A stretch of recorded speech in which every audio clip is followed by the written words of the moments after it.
quando, onde e como. Você já parou para pensar de que maneira que se deu a crise de identidade no meio da raça humana?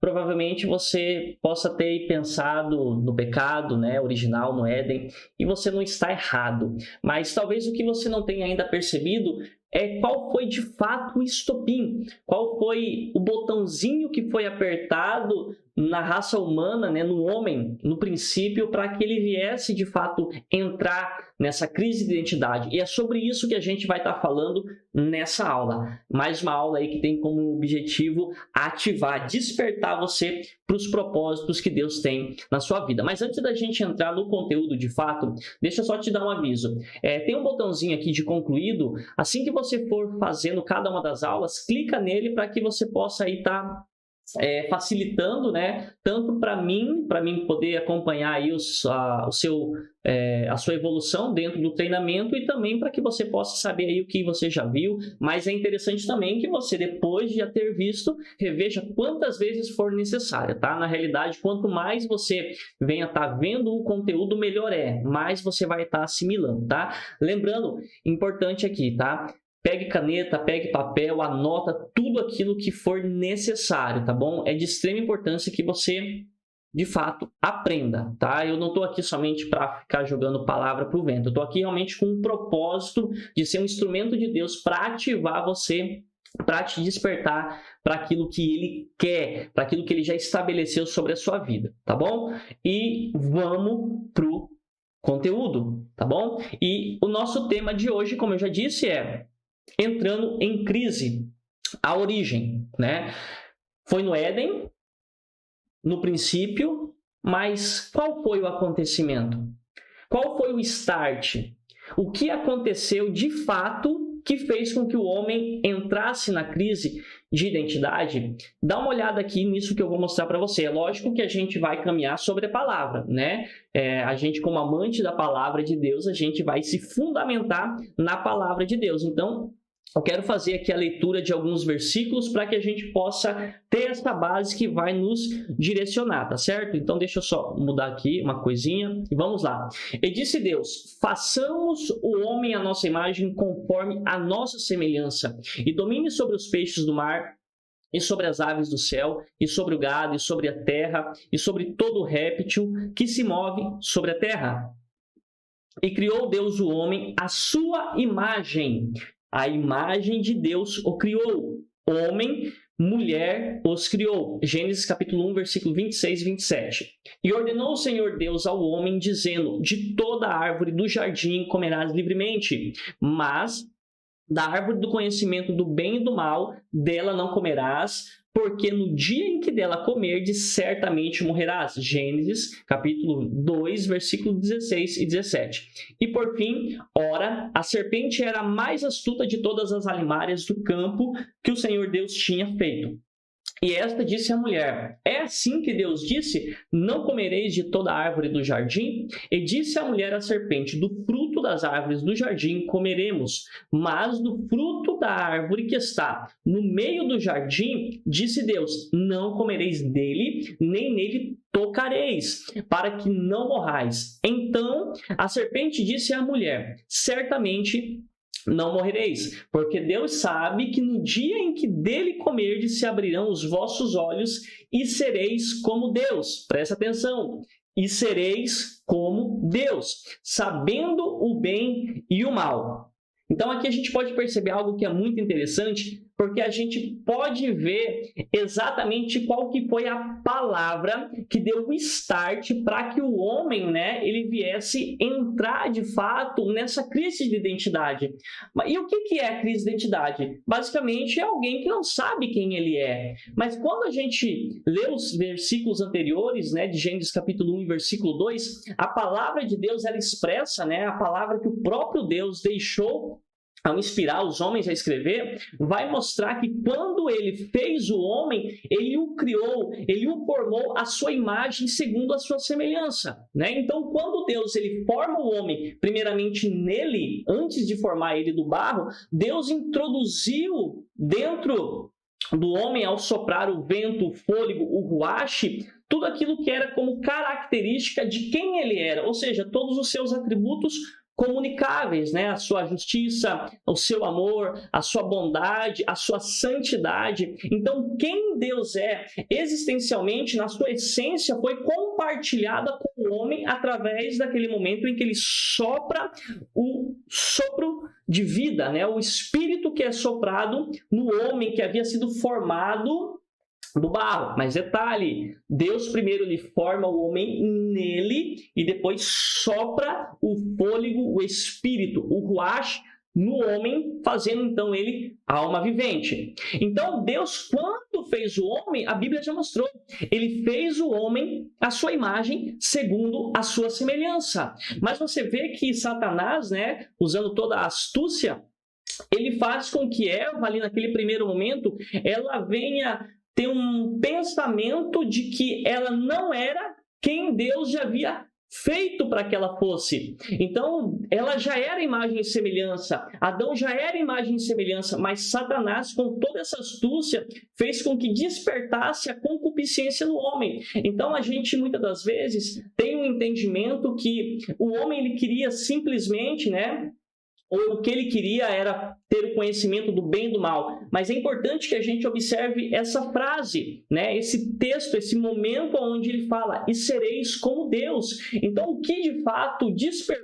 o desejo em Eva, primeiramente, e depois em Adão, para comer daquele fruto, era o fato deles imaginarem que eles seriam como Deus, sem entender que eles já eram. E isso é muito importante que você venha entender, porque a sutileza, as artimanhas não mudaram. Da mesma forma que Satanás, ele fez com que o homem saísse da posição que ele já estava, onde ele era um com Deus, né? Ele estava em unidade com Deus. Ele quer fazer da mesma forma que, assim como ele fez com que o casal saísse dessa posição, onde eles desobedeceram a um princípio que Deus havia estabelecido, que era o não tocar, que era o não comer, então ele faz com que muitas das vezes nós, se não estivermos atentos a as dúvidas que são lançadas, a gente também acaba saindo dessa posição.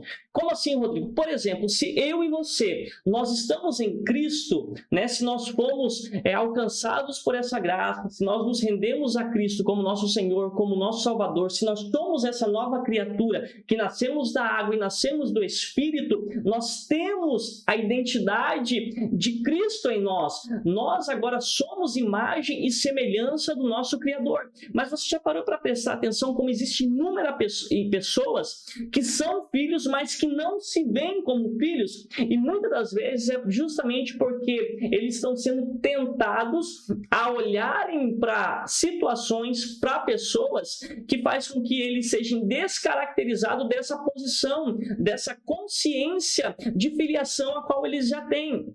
Então, quando a gente olha aqui para a palavra de Deus, a gente precisa entender que nós temos uma origem, tá? Deixa eu passar aqui. Nós temos uma origem. Você possui uma origem. E qual que é a sua origem? Efésios capítulo 1, versículo 3, versículo 5 vai reforçar aquilo que nós vimos lá em Gênesis. Bendito Deus e Pai do nosso Senhor Jesus Cristo, o qual nos abençoou com todas as bênçãos espirituais dos lugares celestiais em Cristo, como também nos elegeu nele antes da fundação do mundo, para que fôssemos santos e irrepreensíveis diante de irrepreensíveis diante dele em amor, e nos predestinou para filhos da adoção por Jesus Cristo para si mesmo, segundo o beneplácito da sua vontade. Então aqui a gente pode perceber que nós fomos eleitos nele, nós temos uma origem, só que o problema é que muitas pessoas não se veem dessa forma, e eu preciso falar para você, você é filho, você tem um pai, você não está órfão, você não precisa estar se comparando com outras pessoas, você só precisa entender que você está em unidade com ele, você é um com ele. Então tome muito cuidado com esses tipos de situações, tá? Porque o que você precisa realmente é fazer isso daqui, que é o que eu quero mostrar para você, que é Potencialize quem Deus disse que você já é. Então, a palavra de Deus, ela já diz que você é filho. João capítulo 1, versículo 12. Todos aqueles que creram, né, no nome de Jesus Cristo receberam o poder de serem feitos filhos de Deus. Então, você é filho de Deus. Se posicione, se agarre a essa palavra que já foi liberada sobre você, a essa nova posição no Espírito a qual você agora está, para que você possa viver realmente essa realidade espiritual. Você é filho de Deus, a qual você agora tem o Espírito Santo que clama, Abba, Pai, né? Abba, Pai. Você não está órfão, como eu falei, você tem um Pai que cuida de você, que te ama, que zela pela tua vida. Então, rejeite todas as comparações e potencialize quem Ele disse que você é. Mas sabe qual que é o grande problema da grande maioria das pessoas? Por que elas não se veem como de fato elas são?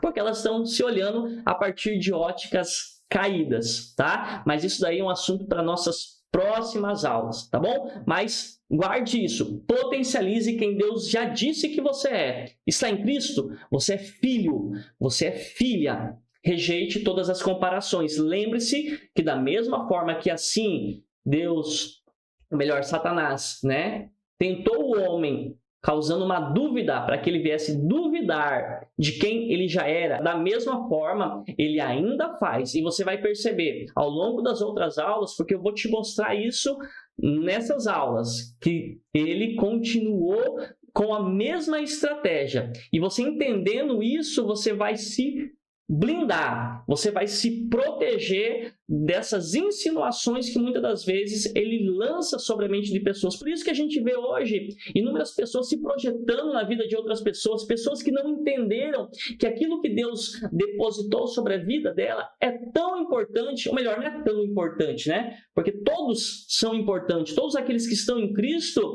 todos aqueles que se renderam, eles se renderam e ali eles passam, ou deveriam estar vivendo os propósitos de Deus, que é algo glorioso.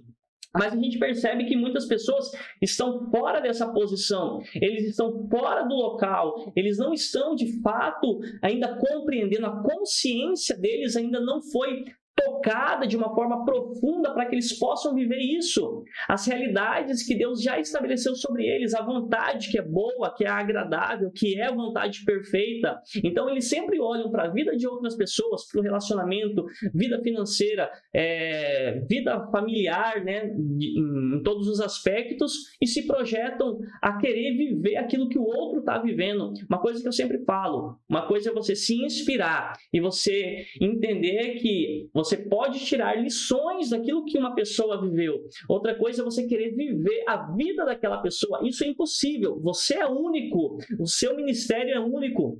O seu casamento é único, os seus relacionamentos são únicos. A forma que Deus criou e Ele quer te dar é uma forma única, onde você vai, onde Ele, através de você, vai se manifestar de uma forma única. Então, guarde isso, potencialize quem Deus já disse que você é e rejeite todas as comparações. Beleza? Porque todas as comparações vão te tirar da posição que Ele estabeleceu para que você esteja. Beleza? Até a nossa próxima aula. Aqui embaixo vai ter um arquivo, um PDF, provavelmente, para que você possa estar fazendo a tarefa. E faça essa tarefa porque ela é essencial, porque você vai conseguir, né, tirando esse tempo e fazendo o que está sendo proposto na tarefa, você vai conseguir estar diagnosticando, né, aquilo que pode estar aí desviando ou distraindo você em relação a quem você é, quais são os propósitos de Deus na sua vida, tá bom? Faça a tarefa proposta, porque vai te ajudar, beleza? E até a nossa próxima aula.